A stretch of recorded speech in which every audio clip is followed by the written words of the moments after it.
Padi segemal kepuk di hulu, ikan keli di dalam santan. Kepalang duduk menimba ilmu, pasir di kaki jadikan intan. Tumbuh melata si pohon tebu, tepian halaman pengantin bersanding.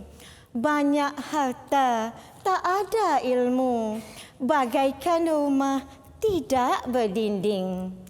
Tenang bulan di malam sepi, cahaya memancar ke pangkal kelapa. Hidup di dunia biar berbudi, pemimpin disanjung umpama bapa. Duduk bersimpuh di atas tanah, memandang bunga di sisi tempua. Pemimpin hebat pegang amanah, pasti menjadi kesayangan semua.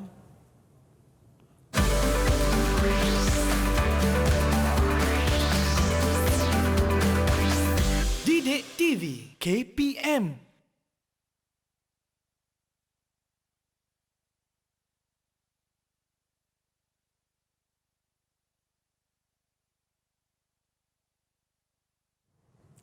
Terkesima dengan pantun yang diungkapkan Cik Rohani sebentar tadi.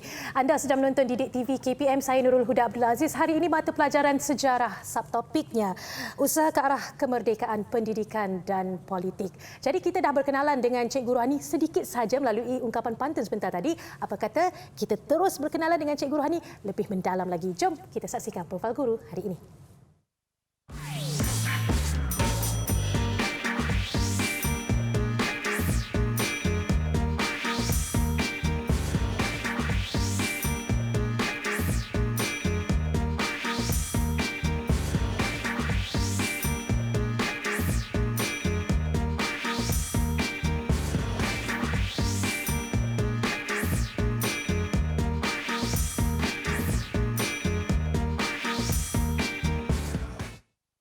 Itu dia Cikgu Rohani. Kita kenal dia sebagai Cikgu Rohani tapi kita panggil dia Cikgu Ani hari ini. Apa kata kita berkenalan dulu dengan jurubahasa kita pada hari ini iaitu Cikgu Nur Hayati dari SK Pendidikan Khas Taiping Perak. Cikgu Hayati lambai sikit. Itu dia Cikgu Hayati. Dan kita berkenalan dengan Cikgu bagi kelas pembelajaran mata pelajaran sejarah kita pada hari ini iaitu Cikgu Cik Rohani. Cikgu Cik Rohani, apa khabar? Alhamdulillah, baik. Terima kasih, Yuyu. Yuyu panggil Cikgu Ani okey ke? Boleh. Ya? Okey. Jadi Cikgu Ani, kita tidak bertiga pada hari ini. Ada Yuyu, ada Cikgu Nur Hayati, ada Cikgu Ani. Kita juga ditemani oleh 4 orang murid daripada SMK Jerantut Pahang iaitu anak murid Cikgu Rohani sendiri. Apa kata kita berkenalan dengan mereka terlebih dahulu? Jom. Okey, jom. Okey, baik ya. Bersama dengan cikgu pada hari ini ya, 4 orang anak-anak cikgu dari SMK Jerantut. Yang pertama ialah Akila Johanis. Hai Akila. Okey, yang kedua ialah Sharifah Rukayah yang cantik jelita. Hai Sharifah. Okey, yang ketiga Siti Nomazlina yang ayu. Hai Siti. Dan yang keempat, cikgu bawakan Ketua Pelajar Sekolah Cikgu pada hari ini ya, Lohan. Hai Lohan. Okey. Itu dia 4 murid dengan 4 karakter berbeza menurut Cikgu Ani sebelum siaran sebentar tadi. Katanya ada seorang tu ketua pengawas, ada perpustakawan, ada pelajar yang merupakan seorang yang sudah berkecimpung dalam dunia media sosial dan sebagainya yang cikgu. Jadi sebelum tu cikgu, Yuyu nak tanya, kita dah dengar gimik cikgu, apa agaknya kaitannya dengan pembelajaran pada hari ini? Apakah topiknya? Apakah objektif pembelajaran kita pada hari ini? Mungkin cikgu boleh terangkan dengan lebih jelas kepada penonton-penonton di rumah. Okey, baik Yuyu ya. Kalau dilihat tadi dalam pantun tadi, cikgu buat pantun, cipta pantun berdasarkan tentang ilmu. 2 rangkaian tentang ilmu dan 2 rangkaian lagi berkaitan pemimpin.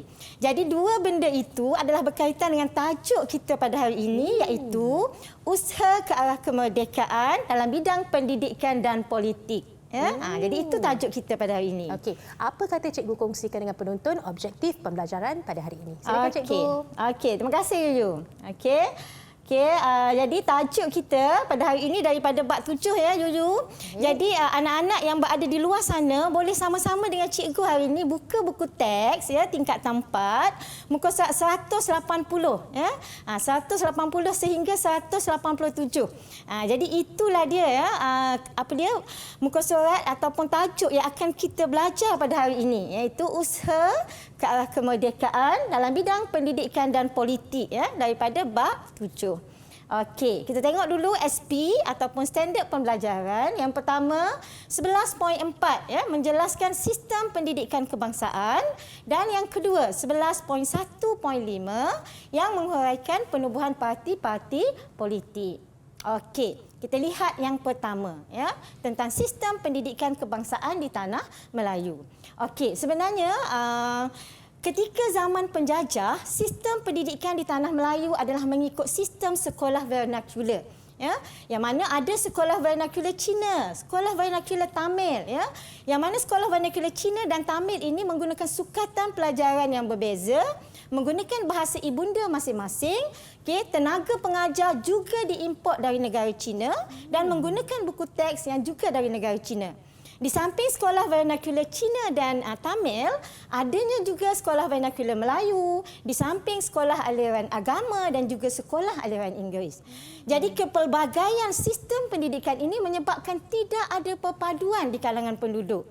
Jadi ini menyukarkan usaha untuk mendapatkan kemerdekaan. Jadi dalam usaha nak mendapatkan kemerdekaan, perlu diwujudkan satu sistem pendidikan kebangsaan di tanah Melayu. Ya? Jadi kita tengok usaha yang pertama dibuat melalui penubuhan jawatan kuasa, iaitu Jawatan Kuasa Pelajaran Melayu, iaitu dipengerusikan oleh L.J. Barnes ya, pada tahun 1951 yang telah menghasilkan laporan Barnes.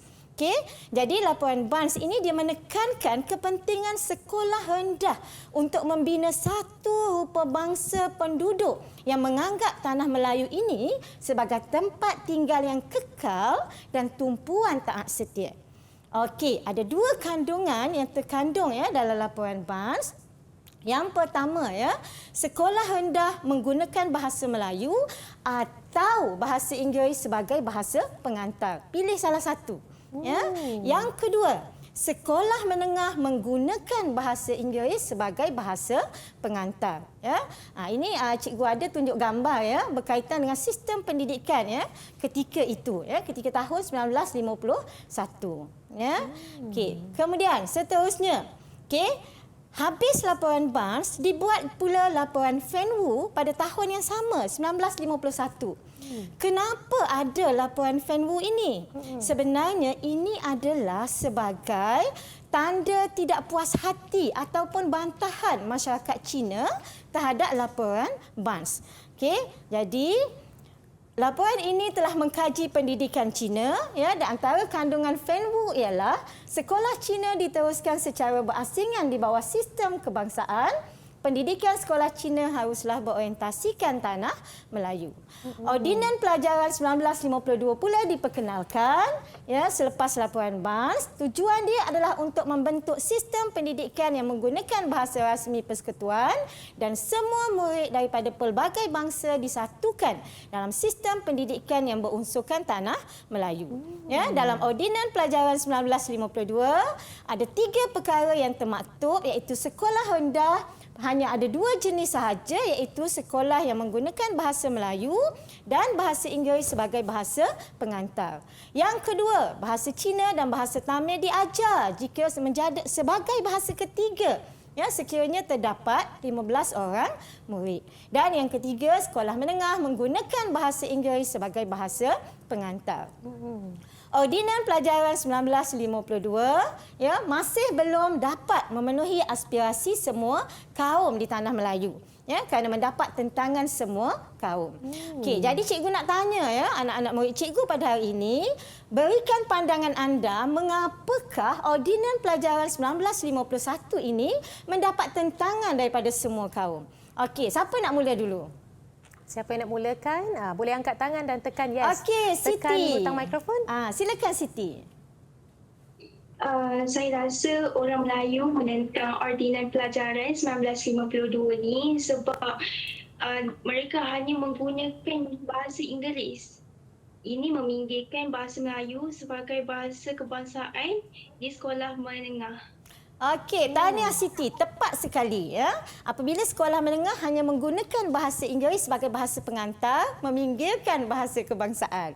Okey, lagi yang kedua. Ada siapa lagi nak cuba? Okey, Akila, silakan. Silakan Akila.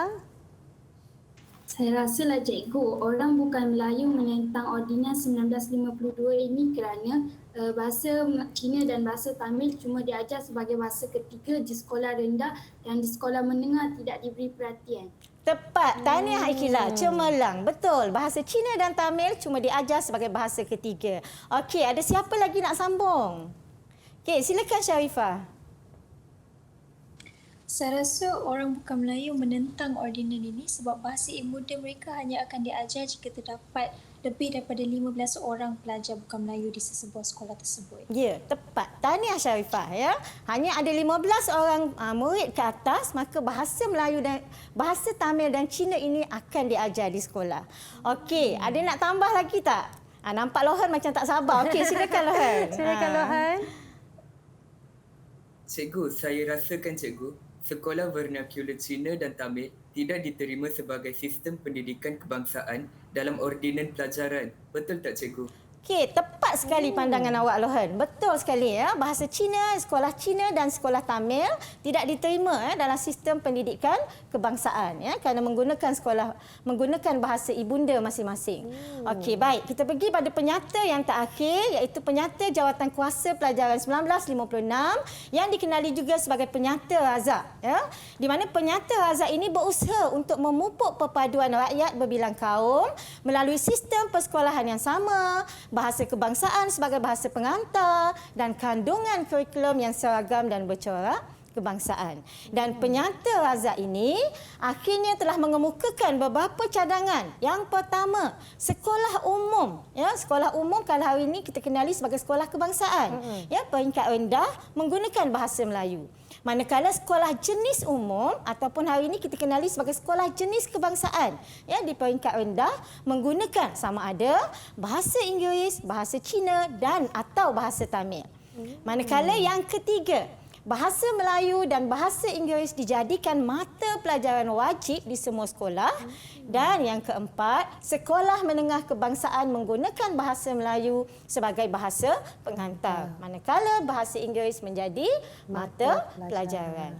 Jadi inilah dia penyata Jawatankuasa Pelajaran 1956. Ya, yang nampaknya telah menekankan, yang nampaknya telah menggabungkan kehendak rakyat daripada laporan BANS yang disukai oleh orang Melayu digabungkan dengan laporan FENWU yang disukai oleh orang bukan Melayu. Maka terhasillah Jawatankuasa Razak yang cuba memenuhi aspirasi ataupun kehendak semua kaum. Okey. Itu dia penjelasan yang cukup jelas oleh Cikgu Ani sebentar tadi. Kita dah dengar tentang laporan BANS, laporan FENWU, ordinan pelajaran dan juga penyata razak sebentar tadi. Banyak lagi yang kita akan belajar. Kembali lagi selepas ini di Didik TV KPM.